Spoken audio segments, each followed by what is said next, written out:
What's up, everybody? Ian here. So it seemed that it's all praises for this phone. In all fairness, it literally obliterated my Exynos S21 Ultra on video games. So, what are the cons of buying this phone? Let's find out.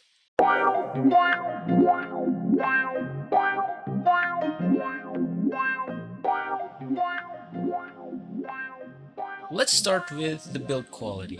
It's definitely not the same $300 or 15,000 pesos phone that you can buy years ago. Even if it's a plastic back, it doesn't at all feel cheap. The back has two finish, a matte strip on the outer sides and a glossy one on the middle. I have the Phantom black colorway, but it's more of a purple shade to me, depending on how the light hits it. Plus, the middle strip is in blue, so more of a fake news black. I mean, the only black color I can see is the camera module. It has Gorilla Glass 6, which can withstand 1.6 meter drops, and it is IP53 certified, so it's protected from small splashes and typical dirt and dust only. But please don't submerge this underwater because it doesn't have that kind of certification. Also, the frame again is in bluish glossy finish. Seriously, how did they arrive with Phantom Black? And by the way, the back is still a fingerprint smudge magnet, but not the worst. I mean, we are Filipino, so we are gonna put a case on it, right? Unlocking the phone is easy and fast. Well, it should be. Software. So this runs on MIUI 12 on Android 11. I love that when you go to the app drawer, the search bar is conveniently placed on the bottom. That's really helpful. Then they have app categories, which I find to be really helpful in organizing your apps. I mean, on a typical Samsung UI, when you go to your app drawer, it's like a men's bedroom. Everything is just all over the place. The full screen mode, where you need to use gestures to navigate through the phone, plus the quick ball feature is actually quite refreshing and the implementation is good. It lets you think that people that designed this really put some good thoughts into it. Though I find myself swiping more than once to recognize my gesture commands, especially the go back command. And yes, it's still not as snappy and fluid compared to flagship devices, but for the price, it's not bad at all. Okay, now dark mode may need to improve its implementation because sometimes it just literally turns everything to black. So you may need to guess or look where the search bar is. Issues like that. And based on my test, dark mode battery drains at 8% per hour and 9% per hour if you set it on light mode when using social media apps. So that's 12 and a half hours and 11 hours respectively. 1.5 hour is still a long time. So yeah, dark mode works. Unfortunately, there's a noticeable lag on the Google Discover page. When you scroll to the left from your home screen, the same thing happens when you're browsing the web. Hope they fix it because these tasks are just easy peasy for Snapdragon 860. Screen. So we have a 6.67-inch 120 Hz full HD LCD screen that supports HDR10 and has a brightness level of up to 450 nits. They are following the sizing of flagship devices, which is not bad at all. So, how is the screen, you might ask? Okay, for me, 2K versus Full HD screen is not really that noticeable, except if you do pixel peeping. The point is, Full HD is more than enough. Even on my S21 Ultra, I use Full HD to save battery. It also has a 120 Hz refresh rate screen, which is pretty good. How it works is on Facebook or in browser or in SMS, Waze, even on your settings UI, it's fixed at 120 Hz. But on Netflix, it will depend on the content, so it's either 48 Hz or 60 Hz. On YouTube videos, all is 60 Hz. On YouTube Shorts, it's 48 Hz. If you want to call someone, it's going to be 60 hertz. So that's going to be on the phone UI. So it's switching the refresh rate to save battery depending on which app you're in. What I noticed is that on apps where you constantly touch your screen or you keep on swiping the screen, the refresh rate is fixed at 120 hertz, which is, yeah, fair enough. I mean, there's really no point of adjusting on those areas if you're just going to keep on touching your screen. HDR10 perfectly works on YouTube, but unfortunately, this is not being recognized by other streaming apps like Netflix and the likes. The LCD part compared to an AMOLED screen, well, you'll have an above average viewing angle. Not the worst, okay? I've seen worse. Not the brightest screen, but it's very usable even in direct sunlight. Then, yeah, AMOLED has way better blacks and whites. Dynamic range is just off the roof. And you will also have richer, punchier colors. I mean, for the price, I'm not really complaining. For games, it's actually pretty good. You won't even notice that it is an LCD screen. But for watching video content or viewing photos, browsing through your social media apps, AMOLED is still better. Hardware. So Qualcomm Snapdragon 860 SoC at 7 nanometers with Adreno 640 GPU and 6 gigabytes of RAM. This is flagship level 2 years ago. So how does it perform? Yeah, overall UI navigation is quite smooth. Opening apps is fast. Switching apps is also decent. Let me show you comparing the S21 Ultra and a 2-year-old flagship device, the Galaxy S10, and here, the Poco X3 Pro. So we'll be able to see, or you will be able to see and feel how fast the Poco X3 Pro in, running apps.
Now with games. Damn, I'm not gonna tell you how good it is, but I'm gonna show you.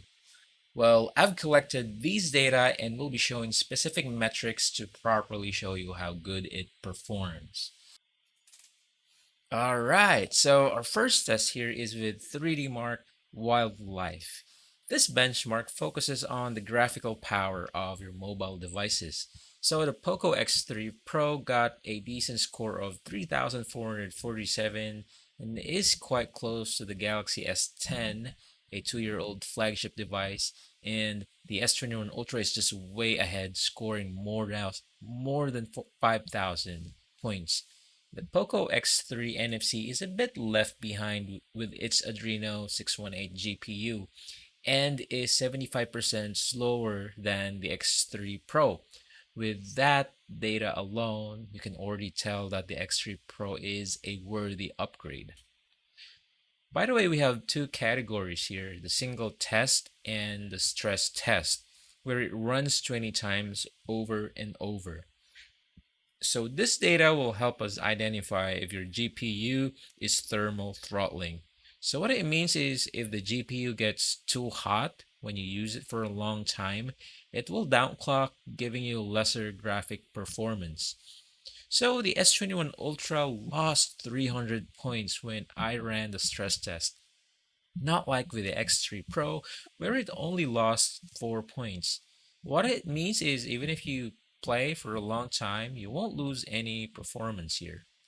Next is the Antutu benchmark. It actually runs various benchmark tests with your CPU, GPU, and memory, and we're actually seeing a similar pattern here. Poco X3 still a close fight with the Galaxy S10, and our flagship S21 Ultra is on the lead. Currently, we have a few devices here, but rest assured, I will do my best to add more, especially that I already have the Poco F3. There we go, sneak peek on our next review. Now, finally, with games, I'm really stoked right now. So here it goes. The first game is Mobile Legends. We ran it all on ultra settings at 1080p, and we're getting awesome results across the board. Well, except for the X3 NFC, where it has 27 FPS, 1% low. You may actually encounter some hiccups here and there, but at a minimum. Also, temperature is well controlled at around 40 degrees Celsius. Our next game is Call of Duty Mobile. Our graphic setting is set to very high and frame rate is set to maximum. Again, the X3 Pro got an excellent score. Same with S21 Ultra. Well, yeah, it's a flagship, so I would not be surprised. The Galaxy S10 gets 48 frames per second and 33 frames per second on the 1% low, which is actually noticeable when I was testing it. That 11 or 12 FPS is actually quite noticeable in game. Next, of course, is Call of Duty Battle Royale. And Poco X3 is just consistent with the scores, getting awesome frame rates at 59 and 44 on 1% low. However, our flagship is down to 46 frames per second. As what I mentioned before, that 11 to 12 frames is really noticeable. Galaxy S10 gets a modest 36 frames per second with 28 frames on 1% low. Still playable, and the temperature here is still quite tolerable. Okay, now the controversial game, Genshin Impact. Now we're talking. So, by the way, this was tested at medium settings at 60 FPS. Basically, I just set it to medium and then set the FPS to 60. S10 is really struggling. He'll definitely feel the lag here at 21 frames and 7 FPS. Oh my gosh, single digit for the 1% low. The S21 Ultra is at 31.8 FPS and 21 at 1% low. Now, the X3 Pro, man, 53 frames per second with 27, 1% low. Just amazing. All right, so let's up it up a level. So this is on high setting, and again, Poco X3 is on the lead. Man, no love for Exynos here. It may not be optimized with this game because the benchmark score says otherwise. All right, let's max it out and let's see what this thing can do. All right, so are you guys ready? Okay, so this is set to the high setting, still at 60 frames per second, and the Poco X3 Pro is still killing it, still able to surpass the 30 frames. So we're getting 45 average FPS and 24 1% low. But the S21 Ultra is still struggling over here. However, if you notice, the temperature now is on the scorching side, reading at around 45 degrees. So I actually made a 1 hour test with Genshin Impact to get data about FPS on long duration games as well as get temperature readings. I have broken it into 15-minute intervals so that we will see if there is going to be any difference. I mean, we're not just going to be playing for 10 minutes, right? You bet we will be playing for hours and hours.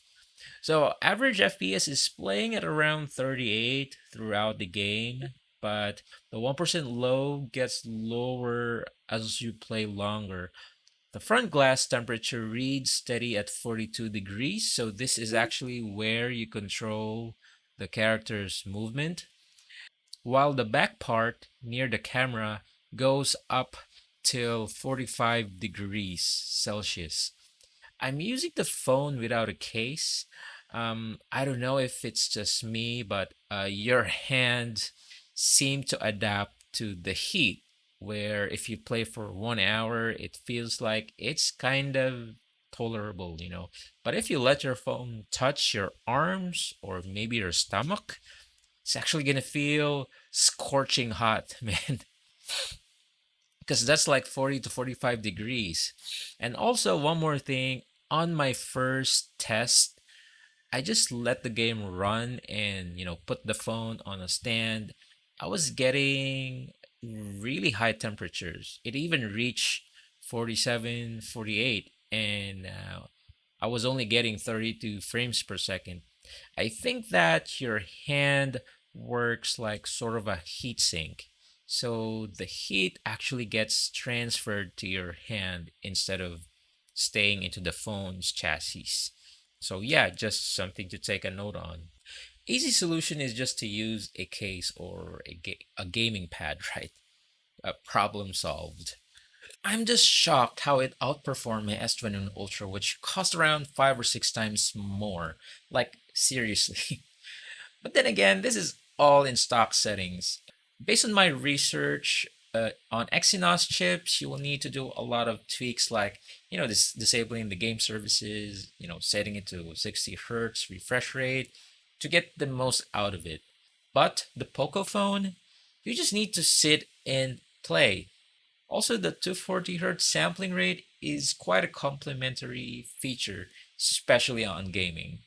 I will be posting a dedicated gaming review of this phone with more games and more metrics to compare. So, shameless plug, please like and subscribe. And if you want to suggest any game to add, just comment it down below. Alright, camera. On paper, the Poco X3 NFC has the better Sony IMX682 sensor, while the X3 Pro has the IMX582 sensor. It will give you a so-so result. But let's focus on the things that I like. The video stabilization is really good here. On the rear camera, even on the front-facing camera. It's better than my S21 Ultra, and I was shocked, really. Plus, you get these awesome photo filters where you can turn some of your photos into this. Just look at that, you know. The selfie camera is also good. It's decent enough for you to get Instagrammable photos, if there's such a word. It's quite close to what I'm getting with my S21 Ultra. You get crisp detail. The bokeh effect is effective. It's good. The filters they apply, the beautification filter is, it's quite subtle that you won't even notice that there was a filter used on your photos. Battery. This is a mouthful, I swear. 5,160 milliamps. Yeah. So I have tried a lot of drain tests on this phone, so let's see how it performs. So for social media apps like Facebook or browsing the web or productivity apps, the battery drains at 8% per hour, so that's around 12 and a half hours of total usage. For watching video content on Netflix, the battery drains at a rate of 13% per hour. So that is around 7 hours and 40 minutes of uninterrupted Netflix watching, which is quite odd because YouTube only drains at a rate of 8% per hour, which is 12 and a half hours of watch time. They may need to optimize it better to improve the battery life with Netflix. For gaming, it depends on the games you're playing. For Call of Duty Mobile, it drains at 22% per hour. So that's 4 hours and 30 minutes. While on Genshin Impact, it's 28%, so that's 3 hours and 34 minutes. For Mobile Legends, this phone is overkill for Mobile Legends, just to be honest. It drains at 15% per hour. And by the way, these tests were done using a Wi-Fi connection. Video calls. Some of us, due to the pandemic, may use our mobile phones for meetings, online studies, and whatnot. So Wi-Fi calling drains at 11% per hour. So that's 9 hours, which is, more than enough. So did it survive the 1 day usage test? Yes, it did.